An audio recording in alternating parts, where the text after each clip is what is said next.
What's up, everybody? It's Crypto Winter Bull back with another video. Before we get into this, I just want to say thank you to everyone who likes and subscribes. But let's try to get this channel to 50 subs. So please go smash that like button and subscribe. And let's get Zen out there to the masses. So today I'm just going to go over this website that I came across.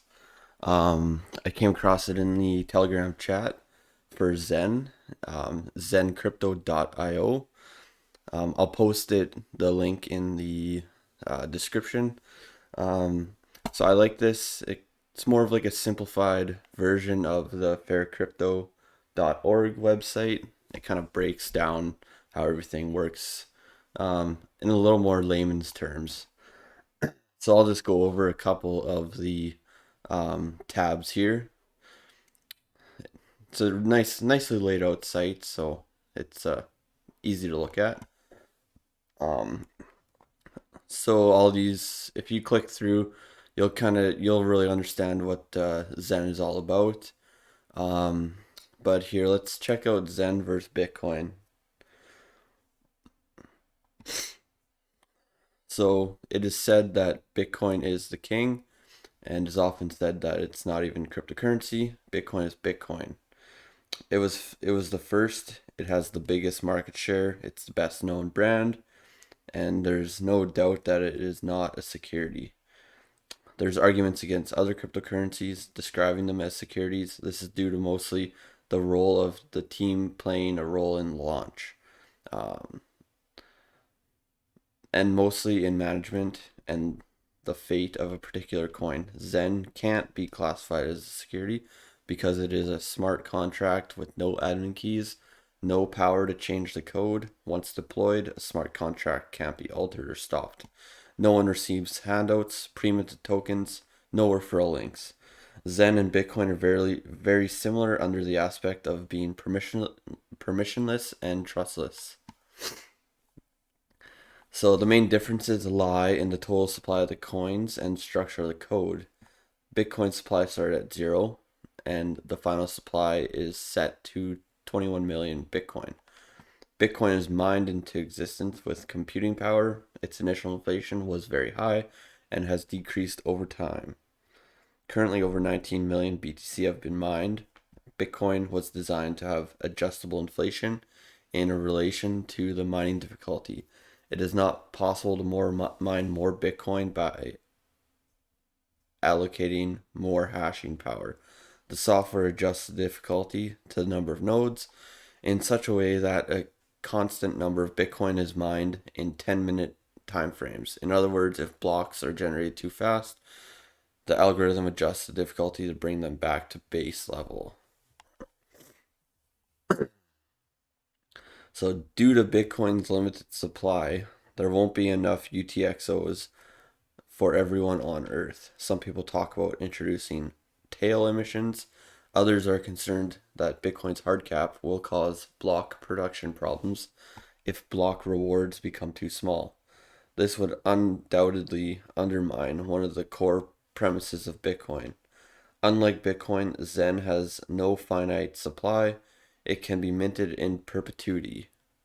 However, there are aspects of mining properties of Zen that make it inflationary at the beginning and disinflationary over time as adoption increases.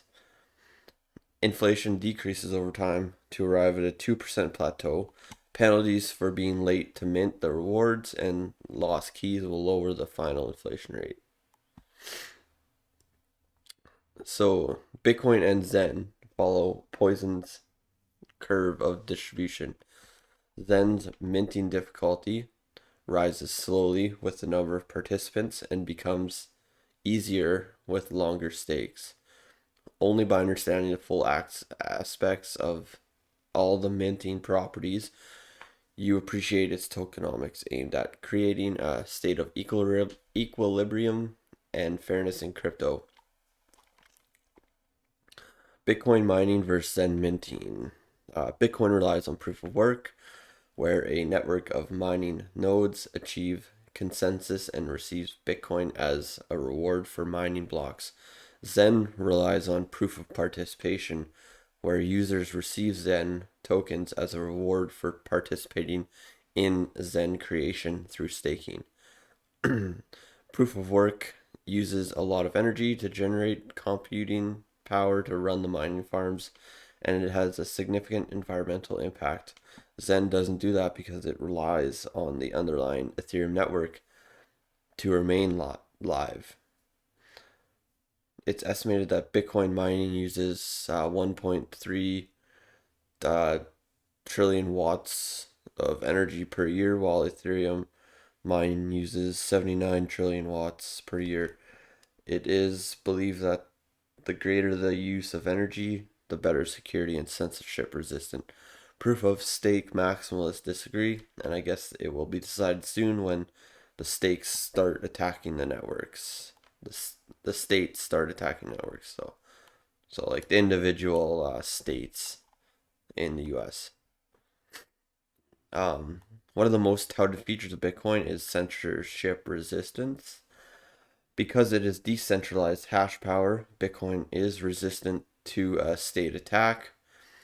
Zen is also censorship resistant because it's a smart contract with immutable code and no admin keys. It sits on the Ethereum blockchain, which is also currently based on a proof of work consensus, now proof of stake.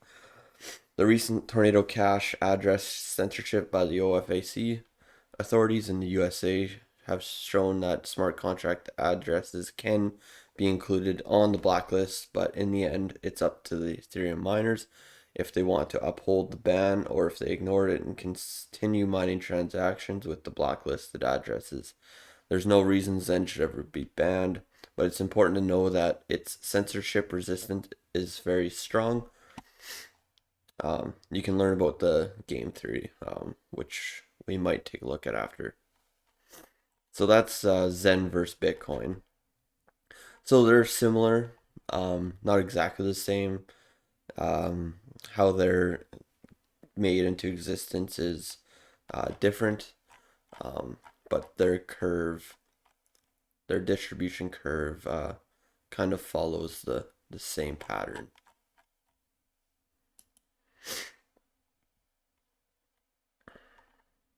So yeah, it's really interesting. Um, anybody can come and interact with this smart contract, right? Just like anybody in Bitcoin could double click the exe file on their laptop and start mining Bitcoin, right? So it's similar in that nature. So let's look at the tokenomics.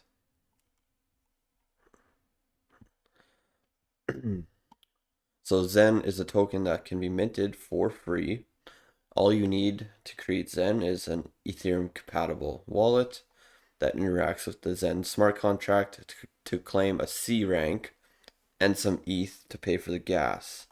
Despite the fact that Zen can be minted for free, it derives its value from the gas price spent on the transaction, the size of the network, and the time spent between the claim and the mint of Zen. The difficulty of creating the token is time adjusted and is also proportional to the number of participants. At the beginning, the inflation will be very high, and at one point, the algorithmic inflation adjustment will achieve a 0% increase rate, and the global inflation will reach a flat 2% per year. So here is the tokenomics. So Zen reward equals amplifier times time times log. Log 2, delta rank, and early adoption amplifier times your C rank. So your delta rank is your delta rank is your global rank minus your rank, and that is the delta rank, I believe. Rank claim. So when you connect the wallet and you claim your C rank, this is an indication of how many people interacted with the contract before you. You need to indicate your mint term of how many days you're willing to wait before minting your rewards. After you do this, every additional person that interacts with the Zen smart contract makes the global rank greater. This means more tokens for you and for everyone else. Your end reward is computed by multiplying the difference between your C rank and the global rank, multiplied by the number of mint term days by the by time dependent reward amplifier and an early adoption amplifier. So the reward amplifier. So at the same time, the reward amplifier is a constant, amplifying rewards by 3,000 and decreasing by 30 every 30 days until it reaches a plateau of 1. This mechanism reduces Zen's inflation. The inflation rate will be very high in the initial phase of adoption. This is because of the amplifier, and it will decline progressively. So the early adoption amplifier has a scope of rewarding early Zen participants and putting a price pressure for the latecomers. Where early adoption starts from 10% and decreases in a linear faction, 0.1% per each 100,000 increase in global rank. So the free mint. So until the initial phase reaches 5,000 users, the mint function will allow for the claiming of Zen for a maximum term of 100 days. Once 5,000 mark is passed, free mint will increase logarithmically according to the following function. So, as more people join the network, it will get harder to mint more tokens due to larger pool of people and statistical difficulty, and it will become necessary to extend the wait period to earn more rewards. The protocol incentivizes early claims for the maximum allowed time and limits the number of whales to 100-day term and 5,000 participants.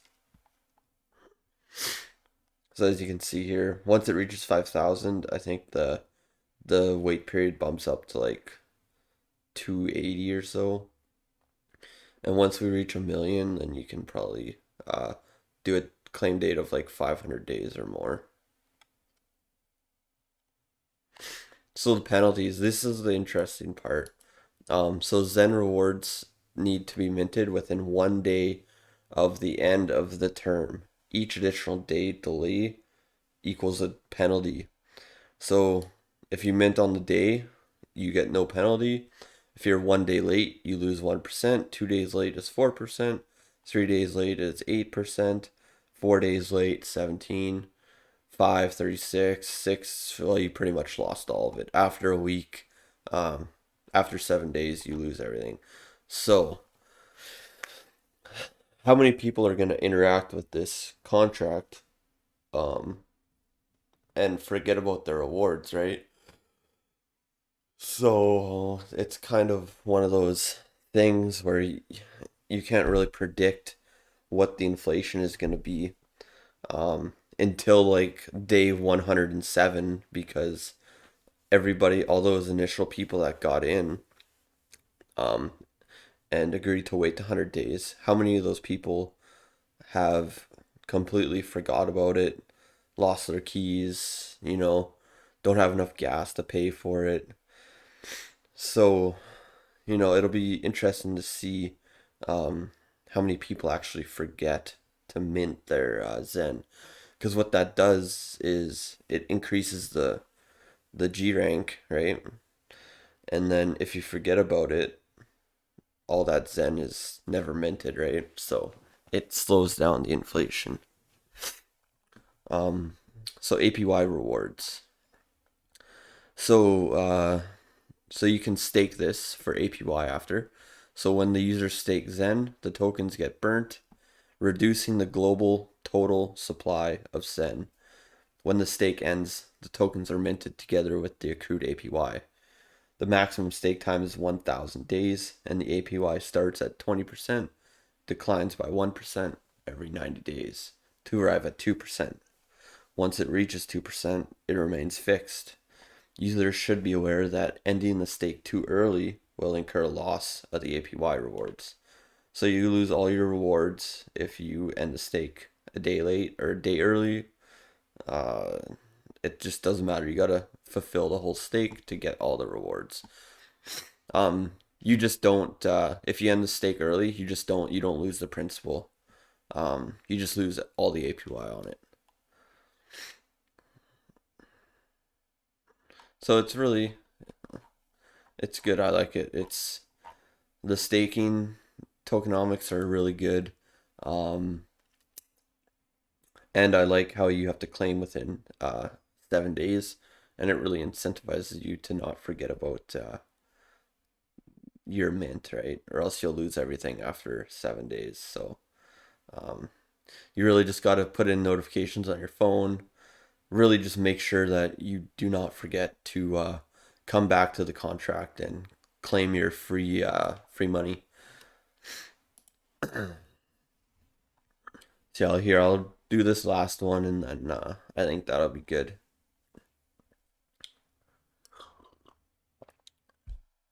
So what is Zen? So many millionaires have been created by crypto, but there's also been many losers. I know I was a loser in 2017. So this is my redemption year. I didn't participate in crypto. Um, After 2017, I bought the top on Bitcoin. Um, and then I bought all these other little shit coins. Um, and then I lost it all, and I was like, yeah, crypto's a scam. Just kind of went through it. Um, didn't really pay too much attention in 2018, 2019. Um, and then all of a sudden we're in a brand new bull market. I'm like, okay, okay. I just kind of watched. I kind of watched Bitcoin hit 60,000 or 70,000 or whatever. I'm like, all right, well, maybe my time will be in the next couple years here. So here I am. Um, I'm actually taking a good stab at this thing. So yeah, definitely not going to lose this time. But anyways, so the crypto industry reputation has been tarnished by a string of pump and dump schemes, hacks, failed projects. Not everyone knows how to earn without getting wrecked, and money must and most lose money. But now it's the time for change because Zen is a crypto you don't need money on. How is that possible? So, Zen is a project created by Jack Levin, one of the first employees at Google, where he was an infrastructure engineer. He built their first cloud and built first 6 data centers. He's also an angel investor, biohacker, and founder of ImageShack.com and other companies. Zen is pronounced as Zen. Um, it's a state of equilibrium and fairness between passing time and the number of people owning it. It's based on the principle that each of us is their own bank, able to mint our own tokens in a trustless way. It's kind of like a seed that is a generative principle of a tree growing its own fruits. This is a very important aspect in the mindset of a sovereign individual who always chooses independence over entrenched interests.